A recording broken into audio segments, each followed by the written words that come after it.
Hello dear students, chapter number 8 છે એનો આપણે આગળનો પ્રશ્ન જોઈએ. વિદ્યુત ચુંબકીય તરંગોની લાક્ષણિકતાઓ જણાવો. વિદ્યુત ચુંબકીય તરંગોની ટોટલ 14 લાક્ષણિકતાઓ છે. બરાબર. આ પ્રશ્નની અંદર તમને એક તો આ રીતે 2 માર્ક્સનો પ્રશ્ન પણ પૂછાઈ શકે કે ભાઈ વિદ્યુત ચુંબકીય તરંગોની લાક્ષણિકતા જણાવો. તો 2 માર્ક્સનો પ્રશ્ન પૂછાય તો ઓછામાં ઓછા તમારે 6 મુદ્દા તો યાદ રાખવા પડે. બરાબર. આ પ્રશ્ન માટે ખાસ. બીજી વસ્તુ કે આમાં કેટલાક સૂત્ર છે, એ સૂત્ર તમને એક્ઝામ્પલમાં ઉપયોગી થશે. બરાબર. તો પહેલી લાક્ષણિકતાથી આપણે શરૂઆત કરીએ કે ભાઈ વિદ્યુત ચુંબકીય તરંગોમાં વિદ્યુત ક્ષેત્રો અને ચુંબકીય ક્ષેત્રો એ એકબીજાને કેવું હોય છે, લંબ. અને સાથે સાથે આ બંને તો લંબ હોય, એની પ્રસરણની દિશાને પણ લંબ હોય. તો કઈ રીતે એને આપણે ગ્રાફિકલી બતાવીએ તો થોડો વધારે આપણને ખ્યાલ આવે.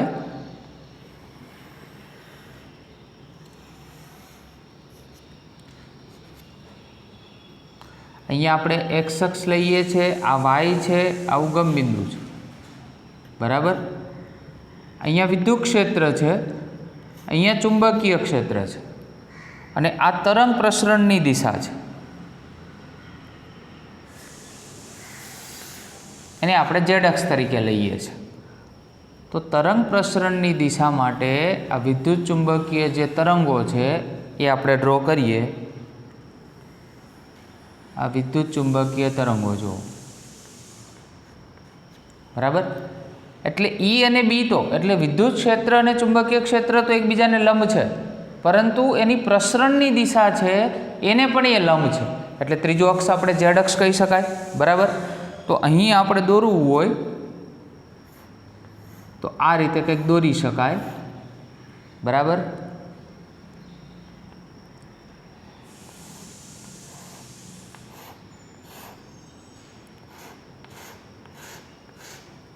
તો આ થઈ ગઈ આપણી દિશા વિદ્યુત ક્ષેત્રની. આ ઈની દિશા દર્શાવે છે. બરાબર. આ દિશા વિદ્યુત ક્ષેત્રની. તો ચુંબકીય ક્ષેત્રની દિશા એને લંબ, એટલે આ બાજુ આવશે ચુંબકીય ક્ષેત્ર. આ વિદ્યુત ક્ષેત્ર, ચુંબકીય ક્ષેત્ર અને તરંગ પ્રસરણની દિશા છે તો પાછો આ બંનેને લંબ છે જ. એટલે પરસ્પર ત્રણેય શું થયા? એકબીજાને લંબ થયા. અહીંયા આપણી જોડે બી.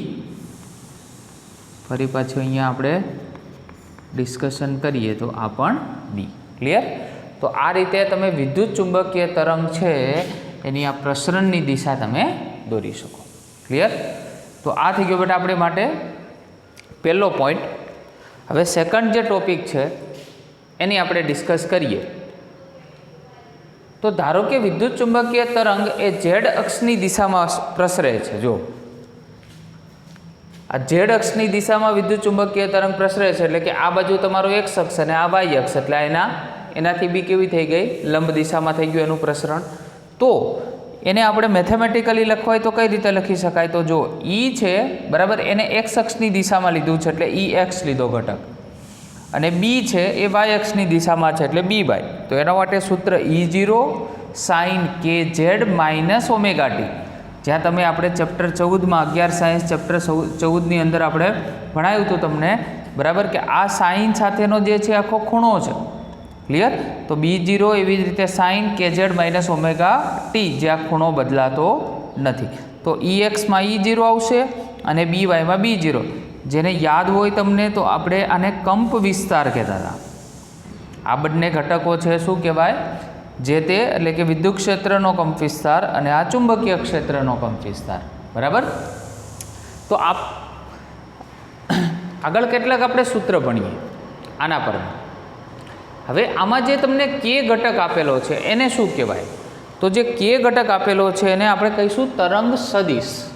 બરાબર. તરંગ સદિશ શું બતાવે? કે વિદ્યુત ચુંબકીય તરંગ છે એની પ્રસરણની દિશા બતાવે. કઈ દિશામાં જાય છે આ તરંગ સદિશ બતાવે. જેનું મૂલ્ય કેટલું થાય આપણી જોડે? 2π/λ. કેટલું થાય? 2π/λ. જ્યાં ઓમેગા એ તમે જાણો છો કોણીય ઝડપ. હું ઓમેગા બાય કે કરું તો એ તરંગની તમને ઝડપ મળે. અને તરંગની ઝડપ એને આપણે c વડે દર્શાવીએ તો k સામે જતો રહે તો omega is equal two ck. એટલે તમારી જોડે એક આ સૂત્ર મોસ્ટ ઇમ્પોર્ટન્ટ આવે જેને તમારે હાઇલાઇટ કરવાનું થાય. ક્લિયર? ચાલો, આ થઈ ગયું આપણે ઓમેગા એટલે 2π nu is equal to c અને k ની જગ્યાએ શું થાય 2π બાય લેમ્ડા. બરાબર?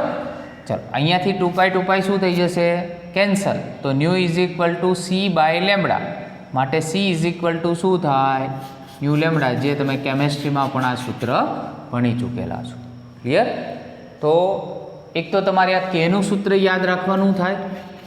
તરંગ સદિશનું ડાયરેક્ટ સૂત્ર તમારે કોઈ પૂછાય દાખલામાં, તમને તરંગ લંબાઈ આપેલી હોય, લેમ્ડા એટલે તરંગ લંબાઈ આપેલી હોય તો ડાયરેક્ટ તમે એના ઉપરથી તરંગ સદિશ શોધી શકો. ક્લિયર?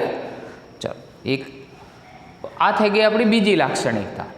હવે ત્રીજી લાક્ષણિકતા શું બતાવે છે તો કે ભાઈ કંપ વિસ્તાર છે કોનો તો વિદ્યુત ક્ષેત્ર, ચુંબકીય ક્ષેત્ર અને અહીંયા આપણે તરંગની ઝડપ એ ત્રણ વચ્ચેનો સંબંધ.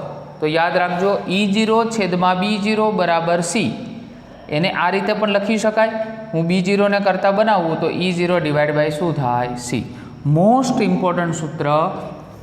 આના પરથી માર્ચ 2020ની અંદર 2 માર્ક્સનો એક દાખલો પૂછાઈ ગયો લાસ્ટ ટાઈમ, અને આપણે સ્વાધ્યાયના ઉદાહરણમાં પણ આના દાખલાઓ છે. આ સૂત્ર પર સૂત્ર મૂકશો સીધો જવાબ આવશે. ક્લિયર? ચોથી લાક્ષણિકતા કે ભાઈ વિદ્યુત અને ચુંબકીય ક્ષેત્રોના દોલનો માટે માધ્યમની જરૂર નથી. હવે આપણે લાસ્ટ ટાઈમ જોયું હતું કે ભાઈ વિદ્યુત ચુંબકીય તરંગો કેવી રીતે ઉદ્ભવે છે તો કે ભાઈ કોઈ વિદ્યુત ભાર હોય એ પ્રવેગિત થાય તો ઉદ્ભવે છે. હવે પ્રવેગિત થાય એટલે દોલન પણ કરતા હોય એના માધ્યમની એની મેન જે પોઝિશન હોય, બરાબર, એની મૂળ પોઝિશન એની આસપાસ દોલનો પણ કરતા હોય છે. તો જે દોલનો કરે છે એના માટે કોઈ માધ્યમની જરૂરિયાત હોતી નથી. ક્લિયર? ચાલો, તેમજ વિદ્યુત ચુંબકીય તરંગોના પ્રસરણ માટે માધ્યમની જરૂરિયાત નથી.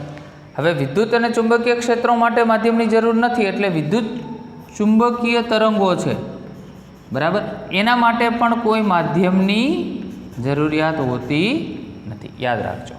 ક્લિયર?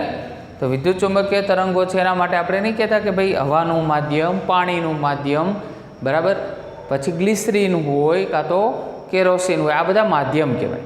આવા માધ્યમની કોઈ જરૂરિયાત હોતી નથી. ના માધ્યમ હોય તો પણ ચાલે, તો પણ એનું પ્રસરણ થાય.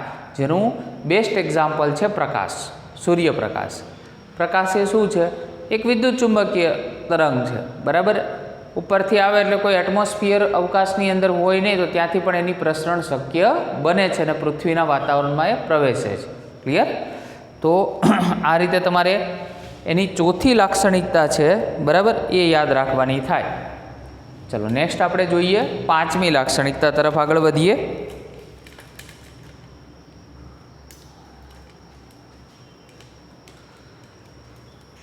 પાંચમી લાક્ષણિકતાની અંદર શું આપેલું છે તો કે ભાઈ વિદ્યુત ચુંબકીય તરંગો લંબગત અને બિન યાંત્રિક તરંગો છે.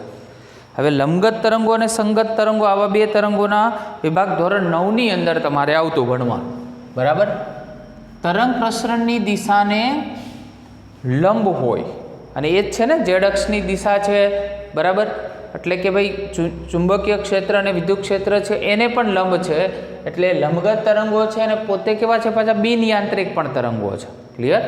તો આ થઈ આપણી પાંચમી લાક્ષણિકતા. અને આવા તરંગો છે એની સ્પીડ કેટલી હોય શૂન્યાવકાશમાં તો તમે જાણો છો 3 × 10⁸ મીટર પર સેકન્ડ, બરાબર. હવે હર્ટ્ઝ નામના સાયન્ટિસ્ટે એવું બતાવ્યું કે આવા વિદ્યુત ચુંબકીય તરંગો છે એની અંદર કઈ કઈ ઘટનાઓ શક્ય બને છે. તો વિવર્તન, વક્રીભવન શબ્દ તમે સાંભળ્યો હશે, ધ્રુવીભવન હજુ શબ્દ આપણે આવ્યો નથી, બરાબર. તો વિવર્તન અને ધ્રુવીભવન આપણા માટે નવા શબ્દ છે જે આપણે ચેપ્ટર નંબર 10ની અંદર ભણીશું ડિટેલમાં, બરાબર. તો એના દ્વારા વિવર્તન, વક્રીભવન અને ધ્રુવીભવન. વક્રીભવન તો મોસ્ટલી તમે જાણો છો કે જ્યારે તરંગ કોઈ એક માધ્યમમાંથી બીજા માધ્યમમાં પ્રવેશે ત્યારે શું થાય? એક માધ્યમમાંથી બીજા માધ્યમમાં જ્યારે કોઈ તરંગ પ્રવેશે ત્યારે સહેજ ત્રાંસું વળે, વાંકું વળે, બરાબર.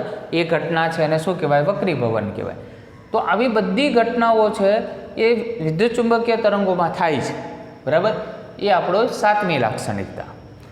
8મી લાક્ષણિકતાની અંદર એવું કહે છે કે ભાઈ બિન વિદ્યુત ચુંબકીય તરંગો છે એ ધ્રુવીભૂત તરંગો છે, એનું ધ્રુવીભવન શક્ય બને છે. એ ચેપ્ટર 10માં જોઈશું. એટલે તેનો ઉપયોગ ક્યાં થાય? તો નાના જે રેડિયો સ્ટેશનો છે, AM સ્ટેશનો કહેવાય, એના બ્રોડકાસ્ટિંગ માટે. થોડું સમજાવું તમને ડિટેલમાં કે ભાઈ બ્રોડકાસ્ટિંગ એટલે શું. કે કોઈ એક મોટું ટાવર હોય, બરાબર. એ ટાવર ઉપરથી સિગ્નલને ટ્રાન્સમિટ કરવાના હોય, બરાબર. અને ઘણા બધા રિસીવર હોય, બરાબર. એટલે કે જે પણ રેડિયો સાંભળે છે જે વ્યક્તિ, એ બધા રિસીવર કહેવાય. અને પેલું ટાવર છે એ ટ્રાન્સમીટર કહેવાય. એટલે એ સિગ્નલને ટ્રાન્સમિટ કરે અને બીજા બધા છે એને રિસીવ કરે, બરાબર. તો નાના રેડિયો સ્ટેશનો છે એના બ્રોડકાસ્ટિંગ હોય, એની અંદર પણ આવા તરંગોનો ઉપયોગ હાલમાં પણ થાય છે, બરાબર. હવે 2 સૂત્ર હતા, આગળ આપણે ઇલેક્ટ્રોસ્ટેટિકમાં ભણેલા છીએ. આ તો વિદ્યુત ઉર્જા ઘનતા, મુક્ત અવકાશમાં વિદ્યુત ઉર્જા ઘનતા કેટલી હોય? તો ρe = 1/2 ε0 × E², બરાબર. આ વિદ્યુત ઉર્જા ઘનતા છે. એને જ રિલેટેડ આપણે ચુંબકીય ઉર્જા ઘનતા જો શોધવી હોય તો ρe ની જગ્યાએ શું થાય? ρm થાય.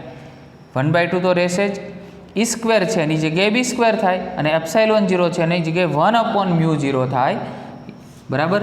આ સૂત્ર છે એ માર્ચ 2020, બરાબર, એની MCQમાં આ પૂછાઈ ગયેલું સૂત્ર છે. કેટલાક 3 સૂત્ર ખોટા આપેલા હતા, એક સૂત્ર સાચું હતું, જેમાં તો આ સૂત્ર હતું. એટલે ચુંબકીય ઉર્જા ઘનતા એનું સૂત્ર નીચેનામાંથી કયું સાચું છે?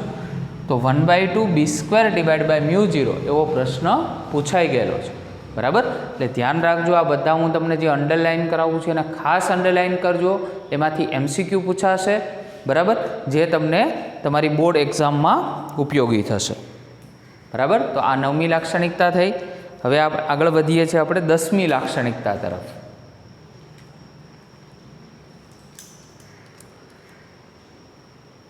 વિદ્યુત ચુંબકીય તરંગો કોઈ સપાટી સાથે અથડાય છે, બરાબર, ત્યારે એમાં દબાણ ઉત્પન્ન કરે છે, જેને વિકિરણ દબાણ કહેવાય. દબાણ શબ્દ આપણે ધોરણ 11માં ભણી ગયા કે કોઈ સપાટી સાથે કોઈ બી વસ્તુ અથડાય એટલે શું થાય? ત્યાં પ્રેશર ઉત્પન્ન થાય, દબાણ ઉત્પન્ન થાય, એને વિકિરણ દબાણ કહેવાય. તો એના માટે એક સૂત્ર છે કે P એટલે વેગમાન, P એટલે તરંગ માટેનું વેગમાન, U એટલે એની ઉર્જા, U એટલે શું થાય? એની ઉર્જા, અને C એટલે શું થાય? તો શૂન્યાવકાશમાં પ્રકાશની ઝડપ, બરાબર. 3 × 10⁸ જે જોઈએ આપણે એ સૂત્ર મુજબ. તો વેગમાન, ઉર્જા અને ઝડપ એ ત્રણે વચ્ચેનું સૂત્ર યાદ રાખવાની ટેકનિક PUC યાદ રાખવાનું. લાયસન્સ, PUC આ બધું તમને ખ્યાલ હશે. PUC clear? તો એ પ્રમાણે તમે આ સૂત્ર યાદ રાખજો. આ પણ તમને આ સૂત્ર છે એ પણ આપણે ઉપયોગી થશે એક્ઝામ્પલમાં. તો આવા દ્રશ્ય પ્રકાશનું વિકિરણ દબાણ એ નિકોલ્સ અને હલ એ નામના સાયન્ટિસ્ટે માપ્યું, અને જે કેટલું મળ્યું તમને? 7 × 10⁻⁶ Nm/m² જેટલું મળ્યું. ક્લિયર? બીજું, વિદ્યુત ચુંબકીય તરંગો ઉર્જાનું વહન કરતા હોવાથી સંચાર સ્ટેશનથી રેડિયો અને ટીવી સુધીના સંદેશાઓનું વહન કરે છે, બરાબર. હવે આ જે છે વિદ્યુત ચુંબકીય તરંગો એ પોતાની સાથે ઉર્જાનું પણ વહન કરે છે.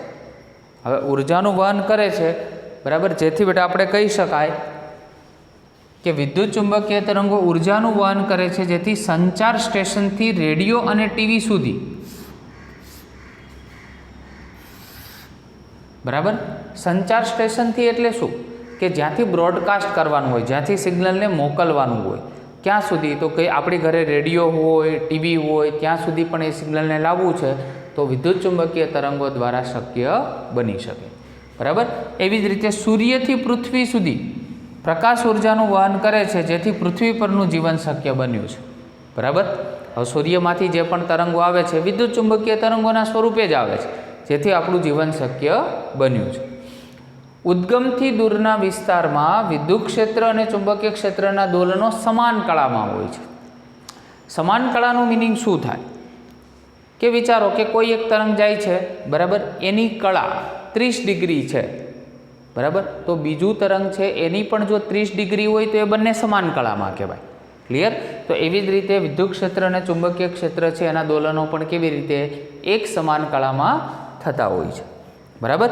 અને જે પ્રમાણે આપણે જોયું કે E ક્રોસ B, E એટલે વિદ્યુત ક્ષેત્ર અને B એટલે ચુંબકીય ક્ષેત્ર, બરાબર, એ બંનેને જ્યારે તમે ક્રોસ કરો તો એની દિશા એ વિદ્યુત ચુંબકીય તરંગોના પ્રસરણની દિશા બતાવે છે.